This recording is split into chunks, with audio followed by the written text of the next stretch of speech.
Le président de la République du Bénin à Ouagadougou, Thomas Yayi Boni, est arrivé ce matin même dans la capitale burkinabé pour présenter ses condoléances au nom de toute la sous-région à la nation burkinabé victime d'une attaque terroriste vendredi dernier. Nous l'entendrons dans ce journal. Et puis l'attaque terroriste du vendredi au Burkina Faso a ému la nation tout entière. La voix du peuple s'élève à travers le pays pour condamner cette ignominie. À ces actes barbares s'ajoute l'enlèvement d'un couple d'Australiens à Djibo. Le couple d'octogénaires, un médecin et son épouse, au service des malades et des plus vulnérables, est installé depuis 45 ans à Djibo. Des précisions sur le déroulement de l'enlèvement dans ce journal. Voilà, ce sont les titres qui seront développés pour vous dans cette édition de l'actualité. Bienvenue à tous et merci à vous de suivre le 13h15 de la télévision du Burkina.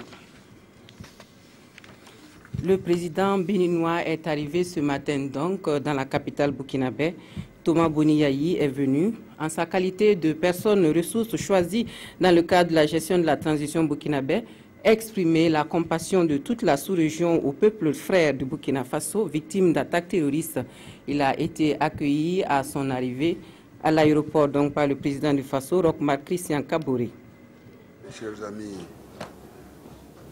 je ne vais pas me passer peut-être de vous transmettre à mon cher frère et ami, le président Roch de la République sœur du Burkina Faso, qui d'ailleurs vient d'être investi après cette brillante élection. Et aussi toute notre gratitude à tout le peuple burkinabé qui venait de sortir, disons, de cette période de transition. Et ce n'était pas évident, mais le peuple a réussi cette période avec brio. Donc avec un gouvernement de compétences qui s'est mis au travail. Et puis voilà, cet événement, j'allais dire cette violence terroriste qui vient attaquer tout ce peuple en quête de paix et de prospérité. Vous comprenez très bien que le Burkina est un pays incontournable au sein de notre sous-région, que ce soit au niveau de l'UEMOA, au niveau de la CEDEAO, au niveau de notre Union africaine et pourquoi pas dans le monde. Donc je suis venu au nom de mes chers collègues, au nom de tous nos peuples, en ma qualité de cette personne ressource qui avait été choisie à un moment donné de l'histoire du Burkina dans le cadre de la gestion de la transition et de venir carrément transmettre cette solidarité de tous nos peuples, de toute la sous-région au président, notre cher ami et frère qui aujourd'hui a pris les rênes, disons, dans la gestion des affaires du Burkina Faso et lui transmettre des encouragements. Nous sommes de cœur avec lui, avec son gouvernement et le peuple burkinabé. Et de toute façon, après les événements de Bamako et ceux maintenant de Burkina, écoutez, tout le monde a pris conscience, une fois de plus, sur la nécessité d'agir. Nous n'allons pas nous laisser faire. Nous devons, je crois qu'au niveau national, le peuple burkinabé est déjà connu par son courage, comment mutualiser les efforts à l'intérieur de ce pays.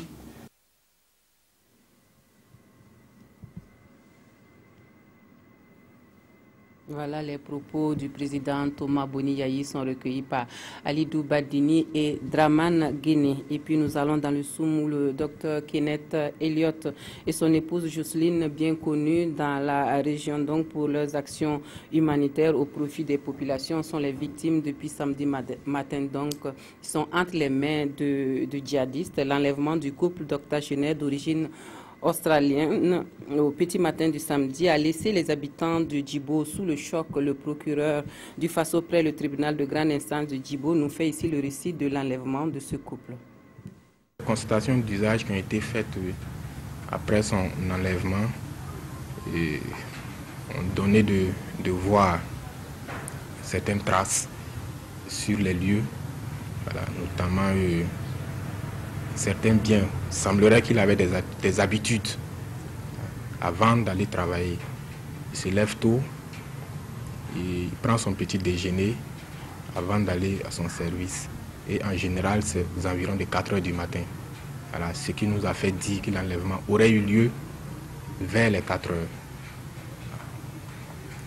Et également, ce qui nous a fait dire que c'est vers 16 heures aussi, c'est qu'il nous a été donné de constater également que tout ce qu'il fallait pour prendre le petit déjeuner était déjà prêt. Aussi, il a été donné de constater une torche qui a été décapitée entre guillemets. Voilà. Ça témoigne quand même qu'il y a eu une certaine lutte, une certaine résistance. Aussi, il a été donné de constater des traces. Voilà. Lorsqu'on veut obliger quelqu'un à vous suivre et lorsque cette personne a manifesté une certaine résistance, il y a des traces. Voilà, les gens peut-être traîner des pieds, des trucs comme ça. On a pu constater ça également. Et autre chose aussi à ajouter, c'est que il a été donné de constater également sa paire de lunettes, aussi une chaussure de femme. Mais là, à côté du grillage qui constitue la clôture. Donc ça veut dire que lorsque le couple a été enlevé, on a dû les faire passer par-dessus la clôture, notamment le grillage.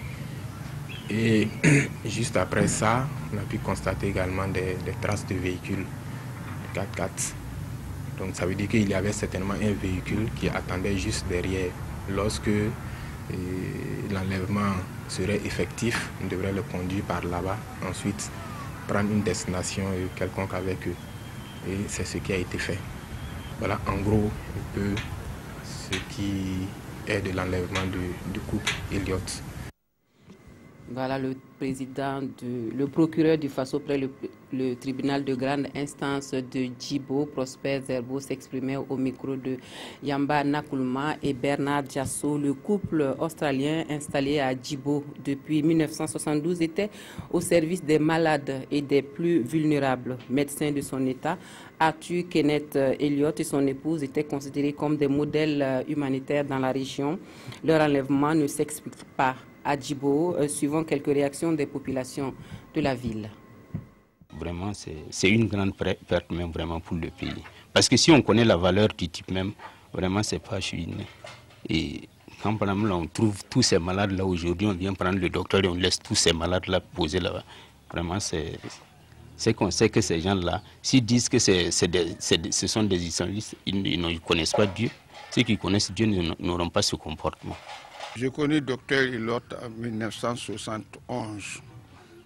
Vraiment, on connaît Elliott très bien. C'est un bon docteur. Parce que depuis hier, on a appris qu'il a été capturé par des imbéciles. Vraiment, toute la province est mécontente. Parce que moi, hier nuit, vraiment, je n'ai même pas mangé. Et si jamais tu acceptes ces consignes, il vient, il peut s'asseoir, causer avec toi. Et il comprend correctement le Fulfulde. Et d'autres langues encore que je connais. Mais le Fulfulde, en tout cas, il cause correctement avec les malades. Quel que soit ton mal, il peut te renvoyer même avec tes raccords, tes nyamanya, vas-y. Tu es venu pour chercher la santé. Je t'ai dit, fais cela. Tu as refusé. Tu veux mourir. Va mourir. C'est ce que moi je connais d'Elliott. Moi, personnellement, c'est hier que j'ai appris qu'il a... Nous n'avons pas un jour qu'on a moins de 40 à 42 pour le docteur. Et moi, je reçois plus de 50 par jour. Aujourd'hui, je ne suis pas content de sa disparition parce qu'il a beaucoup sauvé les parents. Vraiment, c'est de ça. Et après lui, vraiment, je me demande qu'est-ce que va devenir notre hôpital. Voilà des propos recueillis par Yamba Nakulma et Bernard Diasso. Le maréchal des logis chef MDL chef Alain Kaboré de la brigade territoriale de la gendarmerie de Tinakov, victime de l'attaque du vendredi dernier à Inabao, a été inhumé dimanche dernier à Douri. Le sous-officier de la gendarmerie a été enterré au cimetière militaire de Douri. Il avait 32 ans. Il laisse derrière lui une veuve et 3 orphelins. Reportage Alexis Ouedraogo et Joseph Bambara. Ils sont sortis nombreux pour rendre un dernier hommage. Qui a un collègue, qui a un frère d'âme, qui a un parent proche, qui encore a ce valeureux soldat tombé sous le champ d'honneur. Ils étaient tous là, en cet après-midi de dimanche. D'abord à la morgue de Dori, puis au cimetière militaire de Dori, pour dire adieu au maréchal des logis-chefs, Alain Kaboré, tombé sous les balles assassines de plusieurs assaillants en cette journée noire du 15 janvier 2016. Sous-officier dynamique et dévoué, montre des signes de bon enquêteur, disponible et sociable. Il se distingue par sa manière de servir. MDL chef Kaboré Alain repose en paix et que la terre libre du Burkina te soit légère. Si ces frères d'âmes ont perdu un collègue consciencieux, dévoué et loyal, la famille, elle, reste inconsolable de la perte de ce fils, mort trop tôt, trop jeune, à l'âge de 32 ans. C'est une grande tristesse pour nous et de voir vraiment notre frère partir au fait de l'âge, parce que vraiment c'était un jeune vraiment dynamique, un jeune vraiment qui s'est battu. Ce natif de Kamsongé, à Koupela, laisse derrière lui une veuve et 3 orphelins inconsolables. Voilà, et puis les réactions qui fusent de partout suite aux attentats sur l'avenue Kwame Nkrumah, des réactions qui nous proviennent de Bobo Dioulasso, où les populations ne cachent pas leur peur et se voient obligées d'adopter une nouvelle façon de vivre. Elles souhaitent surtout que ces djihadistes ne puissent plus agir au Burkina Faso. Écoutons quelques personnes interrogées dans la ville de Sia. Bobo Dioulasso, c'est dimanche 17 janvier, 48 heures après les attaques djihadistes de Ouagadougou. Ici, dans la capitale économique du pays, les avis des populations restent partagés entre la colère et l'inquiétude. La nuit vers les 23h, moins dans notre quartier là, chacun court au hasard. Bon, c'est pas ça. Après, il y aura quoi? On a trop peur, parce qu'on ne veut pas qu'ils rentrent dans notre pays, à Bobo aussi. Maintenant, tout le monde veut rentrer tôt à la maison. 22h, tout le monde est chez lui. Se promener au hasard, on évite ça dans ces 2 jours-là. Parce que les gladys là sont là, donc il faut qu'on évite tout. Dans cet hôtel, l'un des plus importants de la ville de Bobo Dioulasso, des dispositions sont prises pour éviter les drames qu'a connu Splendide Hôtel de Ouagadougou. On a changé de comportement, bien sûr. Bon, on a mis des caméras de sécurité. Et bon, on va exiger à ce que nos clients qui viennent maintenant, les bagages soient fouillés. Et les clients eux-mêmes soient fouillés. Pas que quelqu'un rentre avec ses bagages, laisser ça dans les chambres, alors que bon, dedans, il y a un attirail assez important qui va servir à ravitailler quelques autres clients qui vont venir. Prudence, vigilance, c'est aussi le sentiment de beaucoup d'habitants de Bobo Dioulasso. Des habitants qui, avec une certaine peur au ventre, ont quelque peu changé leur manière de vivre. Avant, je rentrais tard un peu, vers minuit, 1h du matin, 2h du matin. Maintenant, à 19h, à 20h30, je serai à la maison parce que c'est ma vie. Bon, on ne peut pas arrêter d'aller dans ces lieux, mais maintenant, c'est là, en tout cas, on ne peut pas faire comme on faisait avant. On va être chaque fois regardant, quoi. Solidaire des Ouagalais pour les habitants de Bobo Dioulasso, le vœu est que les djihadistes ne puissent plus agir au Burkina. Voilà un reportage de Idrissa Ouarga et Moussa Sanou. Les quotidiens reprennent en cœur les attaques terroristes au Burkina Faso. Les parutions de ce jour publient la liste des 22 victimes identifiées et tentent de comprendre cette horreur. La revue de presse est signée Touoboum Evelyne Dabiri. L'attentat terroriste du vendredi 15 a fait la une de vos journaux. Le quotidien revient en images sur les différents moments de terreur sur Kwame Nkrumah. Une attaque terroriste qui a fait 29 victimes et Sidoaya, comme d'autres journaux, présente la liste des 22 victimes identifiées. Une des personnes la plus durement frappées par ce drame selon Aujourd'hui au Faso est sans doute Gaëtan Samatonema, propriétaire du café Cappuccino qui perd sa femme, son fils, sa belle-sœur et sa belle-mère. Un carnage face auquel la réaction des musulmans du Burkina ne s'est pas fait attendre. Dans un communiqué que relaie Aujourd'hui au Faso, le président de la Fédération des associations islamiques du Burkina écrit « Ces attaques perpétrées sont contraires à toutes les valeurs religieuses, humaines et contre toutes les civilisations et le bon sens. Mais des questions subsistent. Pourquoi le Burkina a-t-il été si durement frappé à son tour et pourquoi maintenant, interroge le pays. Ce quotidien tente une esquisse de réponse. Le Burkina abrite sur son sol des dispositifs occidentaux entrant dans le cadre de la lutte contre le terrorisme dans l'espace sahélo-sahérien. Pour notre temps, cette attaque était prévisible car Blaise Compaoré avait un pacte tacite de non-agression avec ces hommes bleus que son départ du pouvoir a rendu caduque. Puis bordé de noir, ce quotidien, tout comme le pays, rappelle le deuil national de 72 heures décrété par le gouvernement. Mais comment faire barrage à ces djihadistes? Après analyse, notre temps conclut, il faut revoir le département de la sécurité et le doter de moyens conséquents. Il y va de notre survie. Et les forces de défense et de sécurité du Burkina Faso qui reçoivent un lot de matériel informatique de la part du Japon. C'est une contribution au renforcement des capacités de prévention et de gestion des crises dans le respect des droits de l'homme. Le matériel ainsi remis s'inscrit dans le cadre de la mise en œuvre du projet de consolidation de l'état de droit et de l'accès des pauvres à la justice. Issa Kafando, Nathalie Savadogo-Nabaloum. Du matériel informatique et des outils didactiques d'une valeur d'environ 42 millions de francs CFA pour les écoles de forces de défense et de sécurité du Burkina Faso. Le geste est de l'ambassade du Japon à travers le PNUD. Le pays du soleil levant entend contribuer au renforcement des capacités opérationnelles des forces de défense et de sécurité. Au-delà de ce que ça peut apporter comme facilité au niveau de l'intervention dans nos écoles, dont les besoins sont énormes, on l'a dit, en termes de matériel, disponibilité pour encadrer des effectifs qui sont très nombreux. Ça permet de régler les questions de droits humains. Ce don entre dans le cadre de la mise en œuvre du projet d'appui à la consolidation de l'état de droit et à l'accès des pauvres à la justice.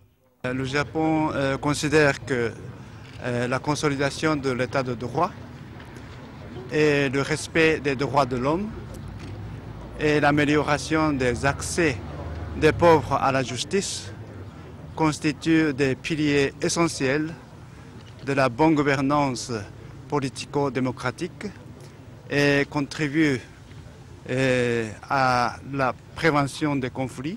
Les bénéficiaires sont l'École nationale des sous-officiers de la gendarmerie, de la police, des eaux et forêts, de la garde de sécurité pénitentiaire, de la douane, de l'Académie militaire Georges Namoiano et de l'École militaire technique de Ouagadougou.